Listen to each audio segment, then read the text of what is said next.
আসসালামু আলাইকুম, জানিয়ে দিব এই মুহূর্তে হাতে পাওয়া সর্বশেষ ভয়ঙ্কর কিছু আন্তর্জাতিক আপডেট। বাংলা সংবাদ শুরুতেই থাকছে সংবাদ শিরোনাম। শুরুতেই জানিয়ে দিব, গাজা পুনর্গঠনে $20 বিলিয়ন তহবিল দিতে পারে আরব দেশগুলো। জানিয়ে দিব, গাজায় স্থায়ী যুদ্ধবিরতির শর্তে ইসরায়েলি সব জিম্মিকে মুক্তি দেবে হামাস। এরপর রয়েছে, 2 শিশুসহ মায়ের মরদেহ ফেরত দিয়ে হামাস বলল ইসরায়েলি তাদের মেরেছে। সর্বশেষ থাকছে, গাজায় 4 জিম্মির মরদেহ হস্তান্তর। এতক্ষণ শুনছিলেন সংবাদ শিরোনাম, এবার বিস্তারিত। প্রিয় দর্শক, আপনি যদি এই চ্যানেলে নতুন হয়ে থাকেন, ভিডিওটি দেখতে দেখতে চ্যানেলটি সাবস্ক্রাইব করে আমাদের সাথেই থাকুন। গাজা পুনর্গঠনে $20 বিলিয়ন তহবিল দিতে পারে আরব দেশগুলো। ইসরায়েলের 15 মাসের নির্বিচার আগ্রাসনের ফলে গাজা আক্ষরিক অর্থেই ধুলোয় মিশে গেছে। সেই গাজা পুনর্গঠনে আরব বিশ্বের দেশগুলো $20 বিলিয়ন তহবিল দিতে পারে। মিসরের 2টি সূত্র বার্তা সংস্থা রয়টার্সকে এই তথ্য জানিয়েছে।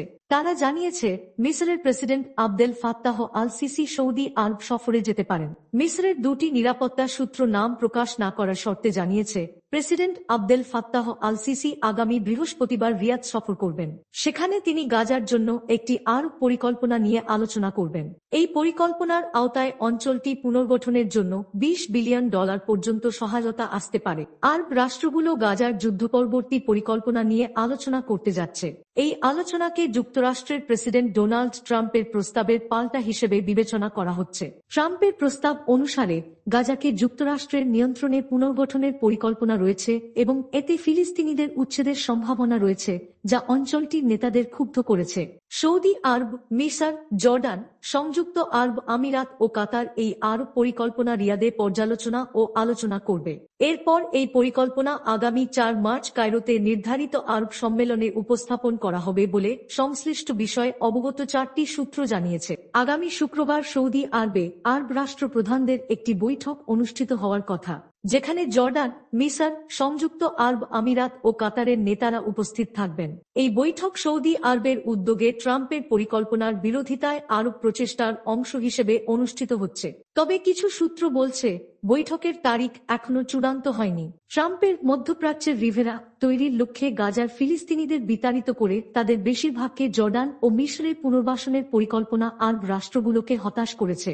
কায়রো ও আম্মান এই পরিকল্পনা তাৎক্ষণিকভাবে প্রত্যাখ্যান করেছে এবং এটি অঞ্চলটির জন্য মারাত্মক অস্থিতিশীলতার কারণ হতে পারে বলে মনে করা হচ্ছে। গাজায় স্থায়ী যুদ্ধবিরতির শর্তে ইসরায়েলি সব জিম্মিকে মুক্তি দেবে হামাস। ফিলিস্তিনি স্বাধীনতাকামী গোষ্ঠী হামাস ঘোষণা করেছে যে, গাজায় স্থায়ী যুদ্ধবিরতি অর্জনের লক্ষ্যে তারা একটি নতুন প্রস্তাব দিয়েছে, যেখানে দ্বিতীয় ধাপে অবশিষ্ট সব ইসরায়েলি জিম্মিকে একসঙ্গে মুক্তি দেওয়া হবে। বিনিময়ে একটি স্থায়ী যুদ্ধবিরতি এবং গাজা থেকে সব ইসরায়েলি সেনা প্রত্যাহার করতে হবে। তবে ইসরায়েল এই বিষয়ে এখনো কোনো অবস্থান ব্যক্ত করেনি, বরং দেশটির প্রধানমন্ত্রী বেনিয়ামিন নেতানিয়াহু বলেছেন, দ্বিতীয় ধাপের যুদ্ধবিরতি বর্ধিত করার লক্ষ্যে আসন্ন আলোচনায় ইসরায়েলের শর্ত হল হামাসকে নিরস্ত্র করা এবং গাজায় তাদের কোনো উপস্থিতি না রাখা।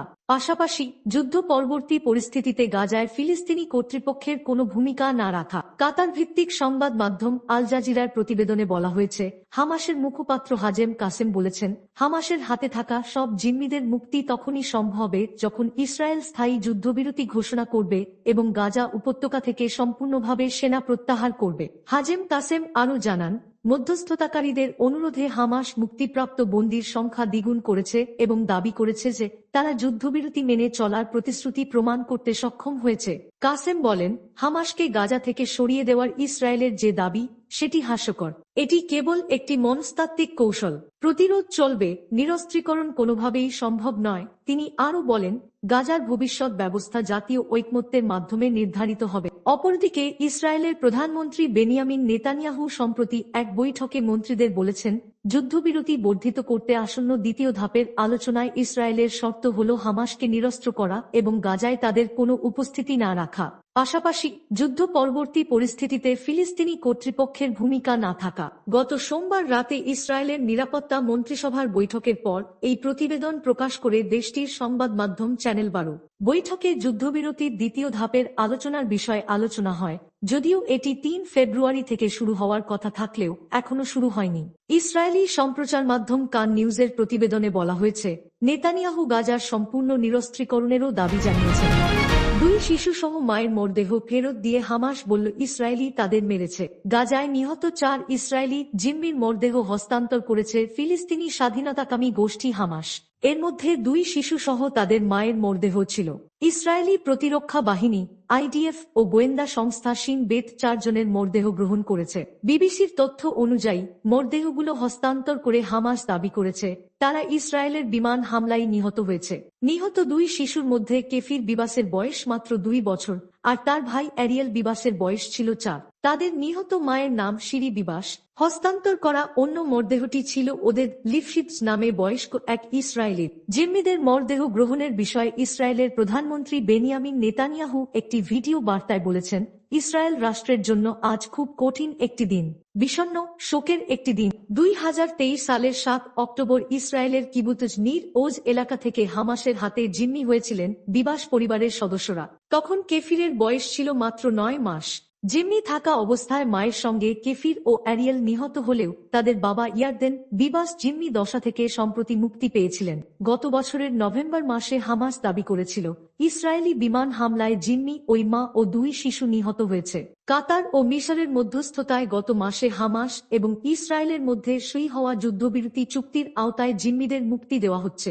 চুক্তি অনুযায়ী জিম্মিদের বিপরীতে ইসরায়েলের বিভিন্ন কারাগারে আটক থাকা অনেক ফিলিস্তিনিকেও মুক্তি দেওয়া হচ্ছে। এদিকে পশ্চিম তীরে গতকাল বুধবার রাতে ইসরায়েলি বাহিনীর গুলিতে 3 ফিলিস্তিনি নিহত হয়েছেন। কাতার ভিত্তিক সংবাদ মাধ্যম আল জাজিরা এই খবর জানিয়েছে। তুবাসের কাছে ফারা শরণার্থী শিবিরে এক বাড়ি ঘিরে ফেলে ইসরায়েলি সেনারা নির্বিচারে গুলি চালালে ওই 3 জন নিহত হন।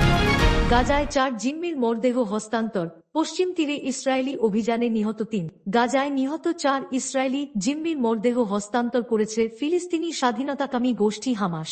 ইসরায়েলি প্রতিরক্ষা বাহিনী আইডিএফ ও গোয়েন্দা সংস্থা শিন বেত এই 4 জনের মরদেহ গ্রহণ করেছে। অপরদিকে পশ্চিম তীরে গতকাল বুধবার রাতে ইসরায়েলি বাহিনীর গুলিতে 3 ফিলিস্তিনি নিহত হয়েছেন। ইসরায়েলি সংবাদ মাধ্যম টাইমস অফ ইসরায়েলের খবরে বলা হয়েছে, প্রধানমন্ত্রী বেনিয়ামিন নেতানিয়াহুর কার্যালয় এক বিবৃতিতে জানিয়েছে আন্তর্জাতিক রেড ক্রসের মাধ্যমে মরদেহগুলো হস্তান্তর করা হয়েছে। ইসরায়েলি কর্তৃপক্ষ জানিয়েছে মরদেহগুলোর পরিচয় নিশ্চিত করার জন্য সেগুলো স্বাস্থ্য মন্ত্রণালয়ের অধীন Abu Kabir national centre for forensic মেডিসিনে নেওয়া হবে। পরে আনুষ্ঠানিকভাবে পরিবারের কাছে বিষয়টি জানানো হবে। নিহতদের পরিবারের সদস্যদের ইতিমধ্যে অবহিত করা হয়েছে এবং ইসরায়েলি সরকার জনগণকে তাদের গোপনীয়তা রক্ষা করার আহ্বান জানিয়েছে। এদিকে কাতার ভিত্তিক সংবাদ মাধ্যম আল জাজিরার খবরে বলা হয়েছে, অধিকৃত পশ্চিম তীরে ইসরায়েলি বাহিনীর অভিযানে কমপক্ষে 3 ফিলিস্তিনি নিহত হয়েছেন। গতকাল বুধবার রাতে তুবাসের কাছে ফারা শরণার্থী শিবিরে এক বাড়ি ঘিরে ফেলে ইসরায়েলি সেনারা নির্বিচারে গুলি চালায়। ফিলিস্তিনি বার্তা সংস্থা ওয়াফা জানিয়েছে, সেনারা হামলা চালানোর পর নিহত 3 ফিলিস্তিনির মরদেহ নিজেদের হেফাজতে রেখেছে। হামলার পর ঘটনাস্থলে পৌঁছানো অ্যাম্বুলেন্স কর্মীরা বাড়ির ভেতরে দেহাবশেষ ও রক্তের চিহ্ন দেখতে পান। ইসরায়েলি সামরিক বাহিনীর দাবি, নিহতরা সন্ত্রাসী কার্যকলাপে জড়িত ছিলেন এবং অস্ত্র বিক্রি করতেন। অভিযানে আরও 2 ফিলিস্তিনিকে গ্রেপ্তার করা হয়েছে, যাদের নাম আহমেদ নাবিল শুভ ও হাকাম মোহাম্মদ আল কতিব। এই হত্যাকাণ্ড এমন সময় ঘটল যখন ইসরায়েলি বাহিনী পশ্চিম তীর জুড়ে ব্যাপক সামরিক অভিযান চালিয়ে যাচ্ছে। বিশেষ করে জেনিন, তুলকারেম ও আশপাশের শরণার্থী শিবিরগুলোতে সেনারা বাড়িঘর ধ্বংস করছে, পানি ও বিদ্যুৎ সংযোগ বিচ্ছিন্ন করে দিচ্ছে এবং হাজার হাজার ফিলিস্তিনিকে বাস্তুচ্যুত করছে। জাতিসংঘের শরণার্থী বিষয়ক সংস্থা ইউএনআরডব্লিউ জানিয়েছে, জানুয়ারি থেকে শুরু হওয়া ইসরায়েলি অভিযানে এখন পর্যন্ত বহু ফিলিস্তিনি নিহত হয়েছেন এবং অন্তত 40,000 মানুষ ঘরহারা হয়েছেন।